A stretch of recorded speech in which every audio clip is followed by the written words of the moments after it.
Hello, Internet. This moment, I'm doing my first animation with the bouncing ball that I'm uploading right now. It's pretty much me trying to animate the famous bouncing ball using extremes and breakdowns. And this is just a little bit of background from me. I am a very, very beginner animator, and just making this video as a practice run. Just seeing what you have to do and how many breakdowns I have to add and how many extremes I have to add.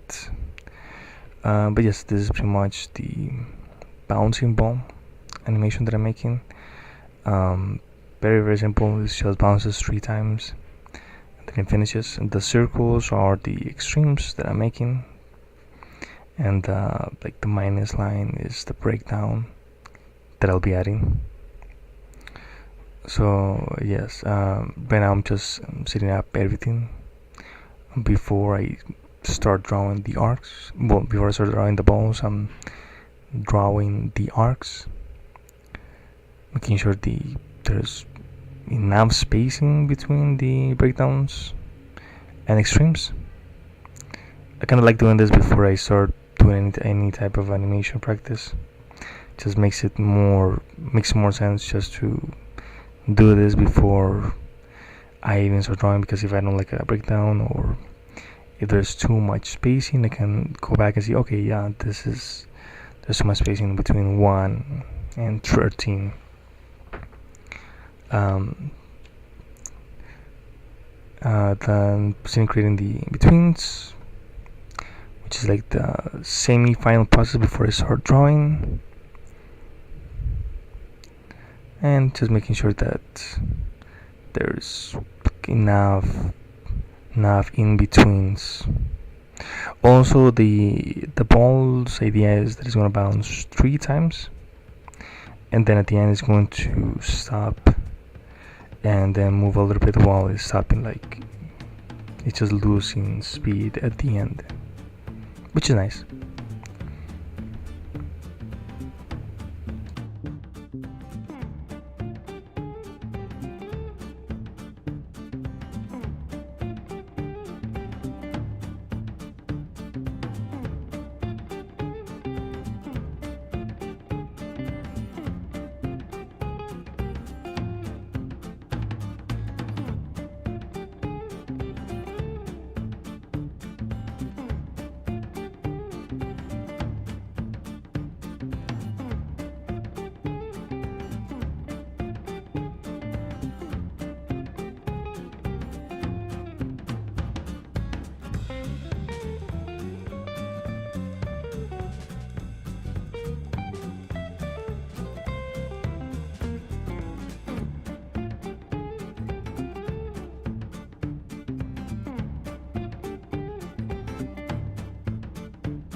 Alright, just finishing up the in-betweens. Well, yeah, the in-between lines. Now I'm going to pretty much start drawing, and because this is just a circle bouncing, the process is done pretty fast. I start with the extremes first. Always start with the extremes, and then the breakdown, which is the middle one. It goes like the transitional image, and then afterwards I just go with the in-betweens. So this 1, 2, 3, and 4 and 5, 2 to 4 are in-betweens, and then the 5 is the breakdown. And then this one I made 7 contact 1, so the 7 makes contact with the key number 8, or yes, the key number 8. So that it touches the surface, and then it squashes, of course. and then I'll proceed to do the exact same thing with the other bounces.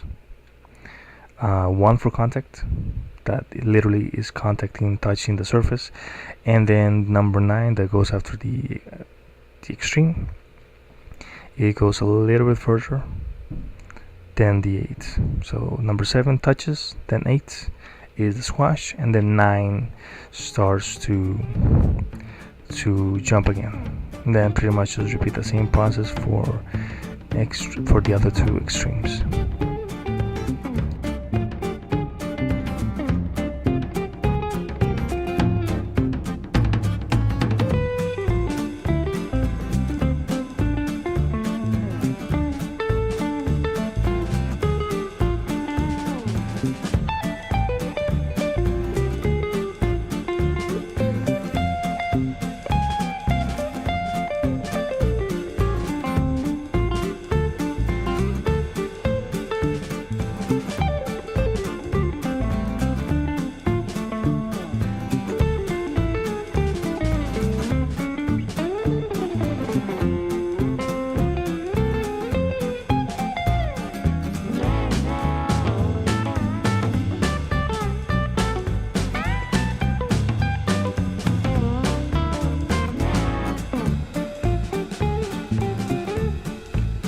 Alright, and then at the end I added some extra frames when the ball slows down. In total 31 frames were used for this animation, but the point of this is to make it a little bit more interesting.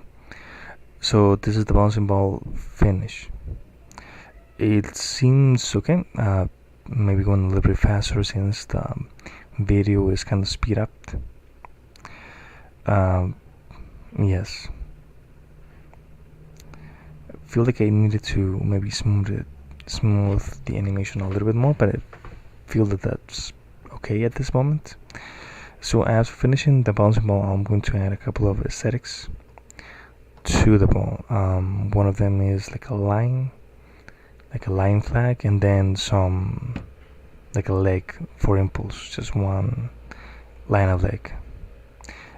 And alright, so this is the first aesthetic. So the ball is going to be a line, and because this method that I'm using is a very straight ahead way, I'm not going to think too much about where to put the lines. I'm just going to add the lines where I think it might seem okay. So I'm just adding them pretty fast. Actually, using the straight ahead method made it a lot more faster to do the rest of the process, but it made it a little bit more of a messy.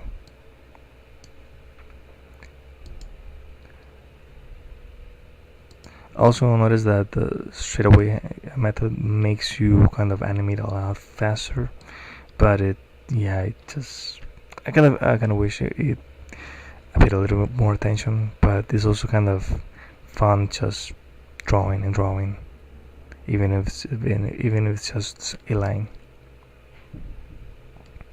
So after finishing that small line and just checking how the animation looks, I proceeded to add a small pad, or not a pad, but like a flag on top of the line, and then I finish the ball with a pad or a leg, so when the ball bounces, to make it look like it's getting an impulse.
Alright, so this is the end of the video.